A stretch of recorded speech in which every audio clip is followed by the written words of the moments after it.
অর্থ আত্মসাৎ ও প্রাণনাশের হুমকির অভিযোগে করা মামলায় অভিনেত্রী মেহজাবিন চৌধুরীর বিরুদ্ধে গ্রেফতারি পরোয়ানা জারি করেছেন আদালত।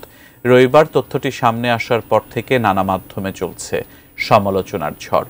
তবে বিষয়টি উড়িয়ে দিয়েছেন মেহজাবিন। তাঁর দাবি, পুরো অভিযোগটি ভিত্তিহীন ও উদ্দেশ্য প্রণোদিত। শাহাদাত রিফাত জানাচ্ছেন বিস্তারিত। ব্যবসায়িক ব্যাপার নিয়ে কথাবার্তা হয়, এই কারণে আমি তাকে টাকা দিই এবং কি টাকা যে বিকাশ নাম্বারে আমি দিছি ওই বিকাশ নাম্বার তার নামে রেজিস্ট্রেশন করা। আমিরুল ইসলাম নামের এই ব্যক্তি আদালত প্রাঙ্গণে জানান, অভিনেত্রী মেহজাবিন চৌধুরী ও তার ভাই আলিসান চৌধুরী তার সাথে প্রতারণা করেছেন, হাতিয়ে নিয়েছেন মোট ২৭ লাখ টাকা।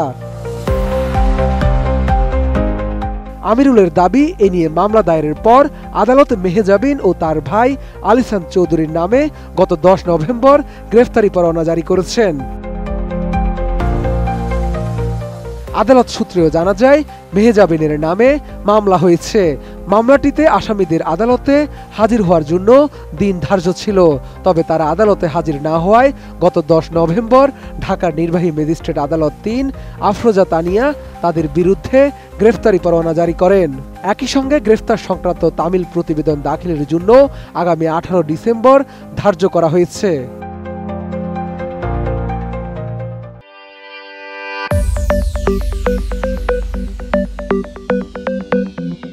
মামলার সূত্রে আরও জানা যায়, বাদীর সঙ্গে দীর্ঘদিন পরিচয় সুবাদে বিভিন্ন প্রলোভন দেখিয়ে আসামি মেহজাবিন চৌধুরীর নতুন পারিবারিক ব্যবসার পার্টনার হিসেবে রাখবে বলে নগদ অর্থে এবং বিকাশের মাধ্যমে বিভিন্ন তারিখ ও সময়ে মোট ২৭ লাখ টাকা দেন।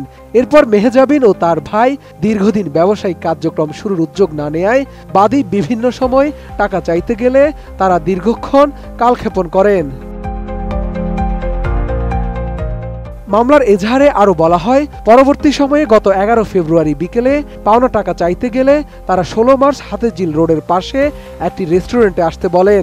ওই দিন ঘটনাস্থলে গেলে মেহজাবিন ও তার ভাই সহ আরও অজ্ঞাতনামা ৪-৫ জন অকথ্য ভাষায় গালিগালাজ করে, বাদীকে জীবননাশের হুমকিও দেন। এদিকে ঘটনাটি নিয়ে অভিনেত্রী সামাজিক যোগাযোগ মাধ্যম ফেসবুকে একটি পোস্ট দিয়েছেন। সেখানে মেহজাবিন জানান, অনলাইনে তার নাম ব্যবহার করে কিছু ভিত্তিহীন মামলা সংক্রান্ত খবর ছড়িয়ে পড়েছে।